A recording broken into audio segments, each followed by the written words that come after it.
Chapter 1 Pass Through. As the night gets darker, there are fewer and fewer pedestrians on the street as time goes by. The lights of the residents in the community also began to go out one by one. Only a few scattered lights remained, still standing on the ground. The night was getting quieter. Rego, who was lying in front of the computer, was watching the anime fascinatedly, without the slightest awareness of the coming of night. For him, there is no difference between day and night. Anyway, whenever he wakes up, he reads novels and anime. Rego is an orphan, and because of the sequelae of premature birth, he is almost equal to, or even worse than, a disabled person. His parents died in a plane crash 3 years ago, leaving him with nothing but a few houses and a rich inheritance. He lost his last 2 close relatives, and because of his illness, he didn't even have any friends, only a few netizens he could talk to. For him, life has long lost its meaning. He hasn't been out for a long time since his parents passed away. Without someone to take care of him, his body can't support him to go out, and he doesn't have any love for the outside world. Fortunately,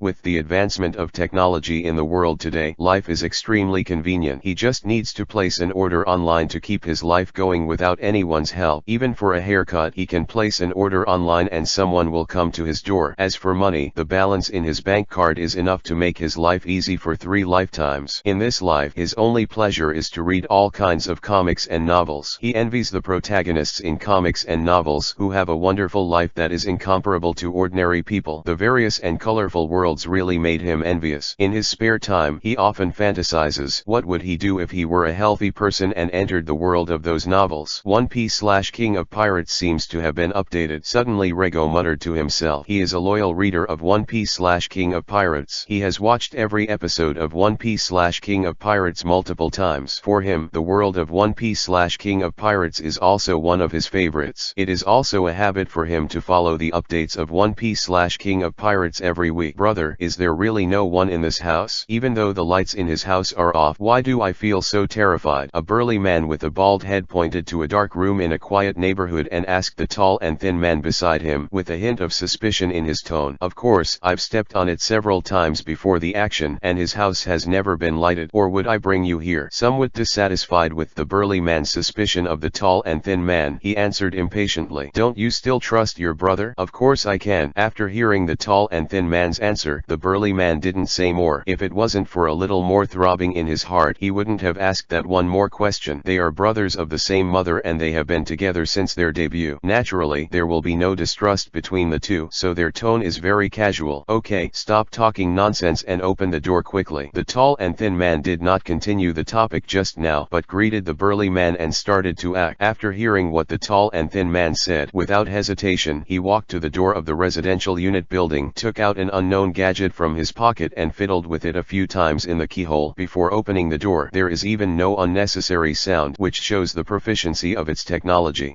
Hey, your skills are getting better and better. The tall and thin man couldn't help but praise the burly man when he saw this scene. That is, I have been in the business for so many years, and I have never had a door that can stump me. Even that ordinary people's safe is trivial to me, not to mention the broken door of this kind of residential unit building. For the compliment from the elder brother, the burly men all agreed to it, and there was no embarrassment at all. Get off, get off, get off. You're still out of breath when you say you're fat. After hearing the burly man's shameless answer, the tall and thin man cursed impatiently. Back then, the two brothers went to apprenticeships to learn art together, and he didn't learn anything, but the second child in his family knew everything, and he didn't look like his own brother. Since then, the second child has become more and more fond of showing the skill in front of him. Then the two quietly entered the door in tandem, but did not close the door. This is the experience of the two of them for many years of burglary. Always leave a way out for yourself. Then the two did not stop, went straight upstairs, and successfully opened the security door of Rego's house. Still no sound at all. That's right, the goal of their trip was Rego's house. There are no words. The two of them made a few gestures to each other, then entered the room separately and started searching. Be prepared to find something of value. At this time, Rego, who was still watching anime in the house, didn't notice anything. Danger is approaching. The two who had searched the house for a while met again, and they had already locked their eyes on the room where Rego was. No one has lived in the other rooms, and there is almost no gain. The two of them are ready to start with this last room, even if there are people in it. Thieves don't go empty, let alone two veterans who have been in the industry for many years. The two didn't speak and made a gesture to each other. The tall and thin man walked up quietly, holding a stick in his hand that he pulled out from nowhere, and Rego is still addicted to the anime without any awareness. Behind him, the stick in the lanky man's hand has been slowly lifted. Bang! After a dull sound, the tall and thin man put the stick in his hand beside Rego, and then went to greet the burly man. The two of them didn't care about Rego, but searched the house in tacit understanding, looking for everything of value. The tall and thin man is also very satisfied with his unique skills. He can stun people accurately without causing death. The technical content of the stick is still very high. However, Rego is not an ordinary person. Rego, who is weak, can't hold the stick at all. Soon, Rego's heart stopped beating, and at the moment when Rego's heart stopped, the air conditioner in the room that had not been activated for a long time started quietly. A special gas emanated from the air conditioner. However, the two thieves who were searching the room were not aware of it. The next day, one of Rego's neighbors entered Rego's house curiously through the open door. The three-life case has become a gossip among the city's residents after dinner. Chapter 2 Rego 498 499 500 Rego was lying on the ground doing push-ups hard. Sweat slowly trickled down from his body, making the ground damp, and it was obvious from his trembling body that he had reached his limit. 503 504 Rego finally couldn't bear it anymore, and fell to the ground with a plop, gasping for breath. After a long time, Rego struggled to sit up. Is it really impossible to improve any further? There was unwillingness in Rego's voice. He was really unwilling. 3 years ago, Rego came to this world, a world that had appeared countless times in his dreams, the world of One Piece / King of Pirates. When he first came to this world, the era of the Great Pirate had already opened for 4 years. 4 years ago, Roger shouted at the execution of Logtown, "My treasure, I can give you all I want. Find it. All the things in this world are put there." It prompted countless dream chasers to step into the ocean, and the original order was constantly being destroyed. It was both his luck and his misfortune that Rego was able to come to the world of One Piece / King of Pirates at this time. As long as he has enough strength, the world will become very exciting. Whether it is those magical devil fruits, or the intersection of pirates, marine, world government, Tenryabito, they are all very desirable. But if his strength is not enough, maybe he can only live in fear. In One Piece